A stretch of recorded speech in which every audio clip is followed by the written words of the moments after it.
আলাইকুম। বাংলাদেশ বেতার রাজশাহী স্থানীয় সংবাদ পড়ছি রুকসানা আক্তার লাকি।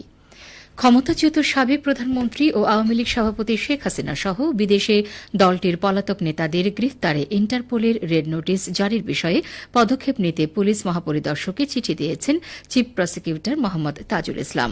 আজ আন্তর্জাতিক অপরাধ ট্রাইব্যুনালের প্রসিকিউশন সংস্থা থেকে এ তথ্য জানা গেছে। গত রোববার আইন উপদেষ্টা ড আসিফ নজরুল জানিয়েছিলেন, শেখ হাসিনা সহ পলাতকদের ফিরিয়ে আনতে ইন্টারপোলের মাধ্যমে রেড নোটিশ জারি করতে যাচ্ছে সরকার। জুলাই আগস্ট হত্যাকাণ্ড মামলার আসামি শেখ হাসিনা সহ সব পলাতক আসামিদের ফিরিয়ে আনতে সব ধরনের পদক্ষেপ নেবে সরকার। জুলাই আগস্টে সংঘটিত গণহত্যা ও মানবতা বিরোধী অপরাধের অভিযোগের পৃথক মামলায় গত ১৭ অক্টোবর শেখ হাসিনা, ওবায়দুল কাদের সহ ৪৬ জনের বিরুদ্ধে গ্রেফতারি পরোয়ানা জারি করেন আন্তর্জাতিক অপরাধ ট্রাইব্যুনাল। গত ১৫ বছর আওয়ামী লীগ সরকারের আমলে দেশে বিরোধী মত প্রকাশের স্বাধীনতা ছিল না। বিরোধী মত দমনে বিচার বহির্ভূত হত্যাকাণ্ড, খুন ও গুমের মতো ভীতিকর পরিস্থিতি তৈরি করা হয়েছিল। ছিল না ভোট দেওয়ার অধিকারও। ফ্যাসিস্ট এই সরকার হরণ করেছিল মানবাধিকারও। এ নিয়ে শুনুন আমাদের রাজশাহী জেলা সংবাদদাতার একটি প্রতিবেদন। ২০১৮ সালের ২৬ মে গভীর রাতে কক্সবাজারের টেকনাফ পৌরসভার কাউন্সিলর একরামুল হককে তুলে নিয়ে গিয়ে বিনা বিচারে গুলি করে হত্যা করেছিল রাষ্ট্রীয় একটি বাহিনী।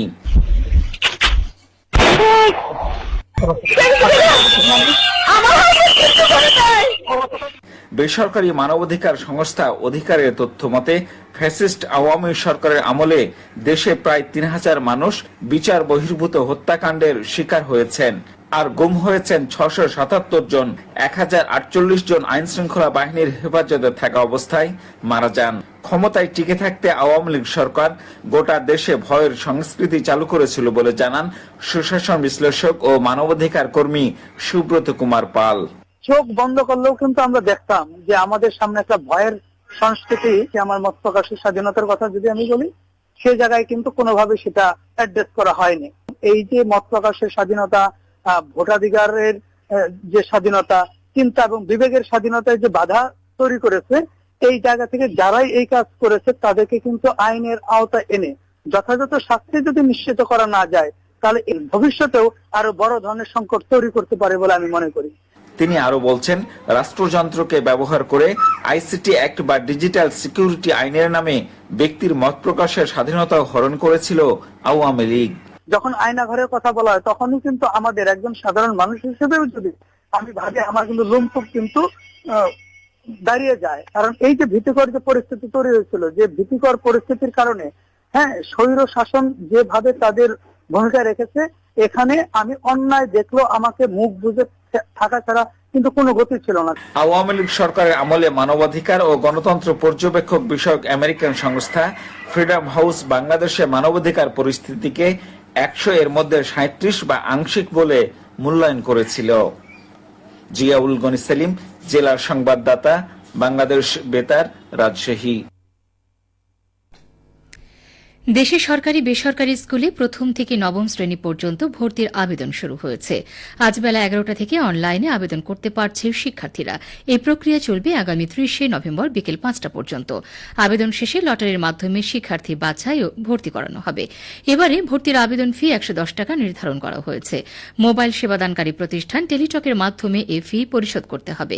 ডিজিটাল লটারি শেষে আগামী ১৭ ডিসেম্বর শুরু হবে ভর্তি কার্যক্রম, যা চলবে ২১ ডিসেম্বর পর্যন্ত। আর প্রথম অপেক্ষমান তালিকা থেকে ভর্তি শুরু হবে ২২ ডিসেম্বর থেকে ২৪ ডিসেম্বর পর্যন্ত এবং দ্বিতীয় অপেক্ষমান তালিকার ভর্তি চলবে ২৬ ডিসেম্বর থেকে ৩০ ডিসেম্বর পর্যন্ত। রাজশাহী তানোরে প্রান্তিক কৃষকদের বিনামূল্যে বীজ ও সার বিতরণ করা হয়েছে। গতকাল উপজেলা পরিষদ চত্বরে বীজ ও সার বিতরণের উদ্বোধন করেন উপজেলা নির্বাহী কর্মকর্তা মিনহাজুল ইসলাম। এ সময় বক্তব্য রাখেন রাজশাহী জেলা বিএনপির অন্যতম সদস্য ও তানোর পৌরসভার সাবেক মেয়র মিজানুর রহমান মিজান ও উপজেলা কৃষি কর্মকর্তা কৃষিবিদ সাইফুল্লাহ আহমেদ।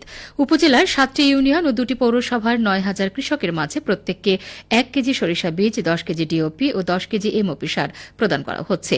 এছাড়া ১,২০০ 200 জনকে গম, 50 জনকে ভুট্টা, 40 জনকে চীনাবাদাম, 300 জনকে মসুর, 50 জনকে শীতকালীন পেঁয়াজ, 10 জনকে খেসারি বীজ দেওয়া হচ্ছে।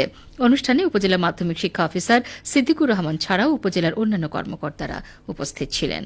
সবশেষে আবহাওয়া। আজ দুপুর 2টোয় রাজশাহীতে তাপমাত্রা ছিল 30 ডিগ্রি সেলসিয়াস। এ সময় বাতাসে আপেক্ষিক আর্দ্রতার পরিমাণ ছিল 54%। রাজশাহী ও পার্শ্ববর্তী এলাকায় আজ সূর্যাস্ত সন্ধ্যে 5টা 19 মিনিটে। সংবাদ শেষ হল। আমাদের পরবর্তী সংবাদ বিকেল 4টা 5 মিনিটে।